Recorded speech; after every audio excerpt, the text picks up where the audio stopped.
What if you could buy a Ferrari for the price of a Toyota? How do billionaire investors find fortunes hiding in plain sight? Bill Ackman, founder of Pershing Square Capital, a $20 billion hedge fund, has built his career and billions doing exactly that. He looks past lazy Wall Street shortcuts like the PE ratio and finds invisible money that others miss. The result? Deals that double his money while everyone else is distracted by the wrong numbers. Today, we break down Ackman's two favorite hidden value plays, from a burger chain windfall to a bold crisis bet, and what they mean for your investing. First up, listen for how Ackman essentially got Wendy's for free by spotting a hidden gem inside it. Shareholders. So basically, the first activist investment in Pershing Square was Wendy's. Actually, it was an article in Barron's saying how cheap Wendy's stock was, and it owned a company called Tim Hortons. And at the time, we bought 10% of Wendy's for a valuation of about $4.5 billion for the whole company. And they owned 100% of Tim Hortons that generated about $450 million of operating income. We thought Tim Hortons was worth a lot more than all of Wendy's. And our thesis was split the two. And so we bought a stake, we called the management, they didn't take our call. Sent an email, they didn't respond. So I had a friend who worked at Blackstone, and I said, would Blackstone do a fairness opinion, in effect, what Wendy's would be worth if they spun off Tim Hortons? How did you get Blackstone to take you seriously? Just a friend who worked there that, wanted to do business. Blackstone had an investment bank at the time. And Steve Schwartzman actually signed off on the fairness opinion for Wendy's spinning off Tim Hortons. And we mailed it in, filed it in a 13D, and 6 weeks later they split the company, stock doubled. And that was the beginning of our activist career at Pershing Square. Ackman just revealed a low-risk win. Wendy's owned Tim Hortons, and Tim Hortons alone was worth more than Wendy's entire market cap. Ackman realized he was buying Wendy's burgers for nothing once the coffee and donuts chain's value was counted.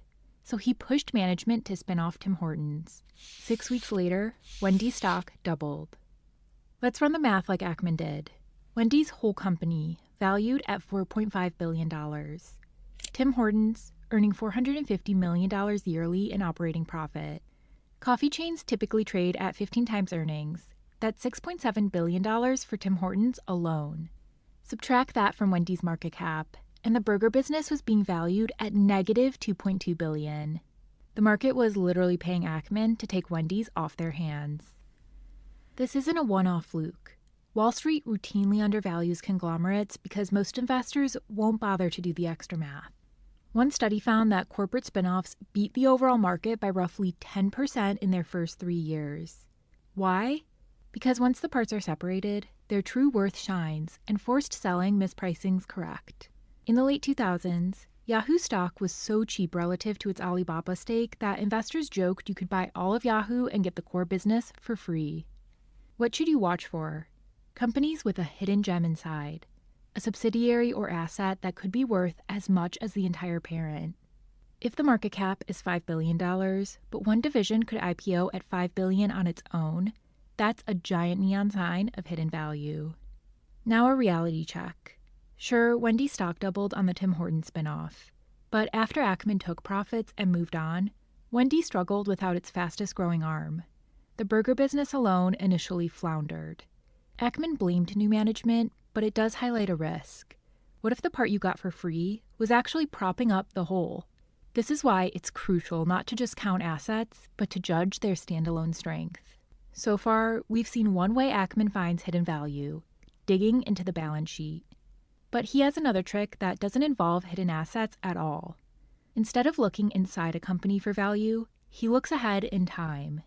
He'll buy a stock that looks expensive by conventional metrics because he knows the current numbers lie. Up next, Ackman shares a one-line test for true value. Listen for how he justifies paying 50 times earnings for a company in crisis. So you've made the point, these are things that aren't easy to replicate. Yes. No one's going to reinvent Amazon anytime soon. That's right. And sometimes you don't buy what cheap. You think it's a good value, but it doesn't look cheap. Chipotle. Yeah, so Chipotle didn't look cheap. People use kind of a rubric for valuing businesses, right? The PE ratio. It's kind of a very simple way to think about a business, but a stock can be expensive at 10 times earnings and it can be cheap at 50 times earnings. What matters is not next year's earnings. What matters is the present value of the cash over the life of the business. At the time we bought Chipotle, they had a food safety crisis. Sales were getting crushed. People thought the company was going out of business, and it didn't look cheap. But if you believed you could change the course of Chipotle's history, fix the food safety issues, it was extremely cheap. And the stock is up, probably ninefold from the time we bought it. It's amazing. Chipotle is now going into Mexico. Everyone sort of assumed it was from Mexico. Did you catch that? A stock can be cheap at 50 times earnings and expensive at 10 times. That flips your most basic valuation rule in the book, the one your finance professor taught you, the one CNBC flashes on screen. Ackman's point, context is everything. Next year's earnings might be temporarily crushed, so a raw PE can lie. In Chipotle's case, the company had just become a punchline. E. coli headlines everywhere. Empty restaurants that used to have lines out the door. Sales plunged, profitability cratered, and the stock's PE ratio shot up because earnings were temporarily tiny. Most investors ran away, but Ackman ran toward the fire. He looked at Chipotle's long-term earning power, the durable cash this beloved burrito chain could make once the crisis passed. Fast forward, and Chipotle fixed the safety issues. Customers came back, and Ackman made about 9 times his money. Let's translate that into something concrete. Imagine Tom owns a rental property that usually pulls in $100,000 a year, until a storm damages the place, and this year's profit is only $10,000. If someone values the property at $1 million, its current PE looks like 100 times. Insanely expensive. But Tom knows this was a one-time bad year, and rents will bounce back to $100K after repairs. He's effectively paying 10 times normalized earnings, not 100. Chipotle's situation in 2016 was just like this. Net income plunged to $23 million during the E. coli crisis. But by 2022, after the overhaul, Chipotle earned nearly $900 million. Ackman's buy-in price was dirt cheap relative to those future earnings. So how can we spot these situations? Look for a strong business hit by a one-off crisis. Something fixable. It could be a scandal, a product recall, a temporary consumer boycott.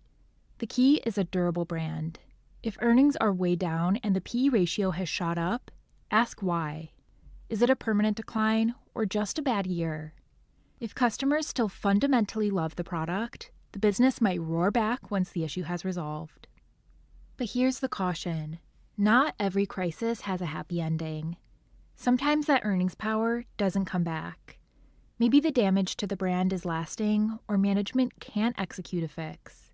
If Chipotle hadn't truly overhauled its safety protocols and won back customers, it could have languished or failed. Ackman mitigated this by actively getting involved. He persuaded Chipotle to bring in a new CEO from Taco Bell, Brian Niccol, known for turning around brands. What we can do is study the problem. Is it fixable? Is it temporary?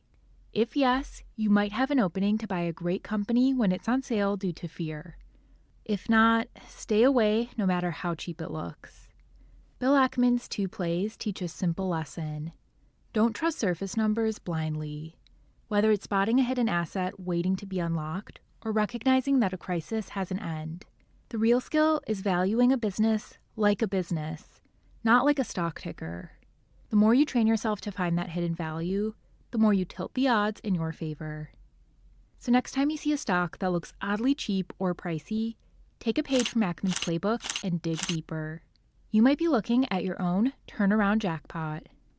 Now, to keep improving your investing game, check out this video next, where investing legend Peter Lynch breaks his retirement silence to help us prepare for the next market crash. I will see you over there.